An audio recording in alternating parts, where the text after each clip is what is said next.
Welcome to special post. Allu అర్జున్ని arrest చేసిన పోలీసులు. పుష్ప 2 సినిమా ప్రివ్యూ సందర్భంగా ఆర్టీసీ క్రాస్ రోడ్లో ఉన్న సంధ్య థియేటర్లో జరిగిన తొక్కిసలాటకు బాధ్యుడిగా సినీ నటుడు అల్లు అర్జున్ని పోలీసులు శుక్రవారం ఉదయం అరెస్ట్ చేశారు. అనంతరం అల్లు అర్జున్ని చిక్కడపల్లి పిఎస్కు తరలించారు. 4వ తేదీ రాత్రి 10 గంటలకు పుష్ప 2 ప్రీమియర్ షో సందర్భంగా కుటుంబ సభ్యులతో కలిసి సినిమా చూసేందుకు అల్లు అర్జున్ థియేటర్కు వచ్చారు. సంధ్య థియేటర్ వద్ద జరిగిన తొక్కిసలాటలో ఎల్బీ నగర్కు చెందిన రేవతి అనే మహిళ ప్రాణాలు కోల్పోయింది. ఆమె కుమారుడు తీవ్ర అస్వస్థతకు గురయ్యాడు. పోలీసులు సిపిఆర్ చేసి బాలుణ్ణి కాపాడారు. అల్లు అర్జున్ రాక గురించి ముందస్తు సమాచారం ఇవ్వకపోవడంతో ఈ ఘటన చోటు చేసుకుందనే ఆరోపణలు వచ్చాయి.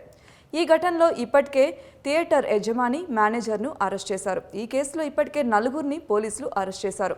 అల్లు అర్జున్ పై నాన్ బెయిలబుల్ సెక్షన్ల కింద కేసులు నమోదు చేశారు. బిఎస్ఎన్ఏ సెక్షన్లు 105, 118, రెడ్ విత్ 3(1) ప్రకారం కేసు నమోదు చేశారు. ఒక వ్యక్తి ప్రాణాలు కోల్పోవడానికి కారణమైనందుకు అరెస్ట్ చేస్తున్నట్లు పోలీసులు వివరించారు. పోలీసులు అదుపులోకి తీసుకున్న అల్లు అర్జున్ను వైద్య పరీక్షల కోసం గాంధీ హాస్పిటల్కి తరలించారు. ఈ సమయంలో కాసేపు వాగ్వాదం చోటు చేసుకుంది. ఇంట్లో మొదటి అంతస్తులో ఉన్న అల్లు అర్జున్ వద్దకు చేరుకున్న టాస్క్ ఫోర్స్ చిక్కడపల్లి పోలీసులు అదుపులోకి తీసుకుంటున్నట్లు చెప్పడంతో షాక్కి గురయ్యారు అల్లు అర్జున్.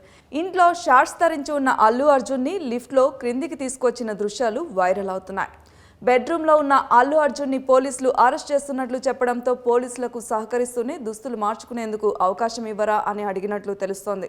లిఫ్ట్లో కిందకు వచ్చిన తర్వాత దుస్తులు మార్చుకునేందుకు పోలీసులు అనుమతించారు. పోలీసు వాహనంలో ఎక్కే ముందు పోలీసుల తీరుపై అల్లు అర్జున్ అసహనం వ్యక్తం చేశారట. మరిన్ని అప్డేట్స్ కోసం సబ్స్క్రైబ్ చేసుకోండి స్పెషల్ పోస్ట్.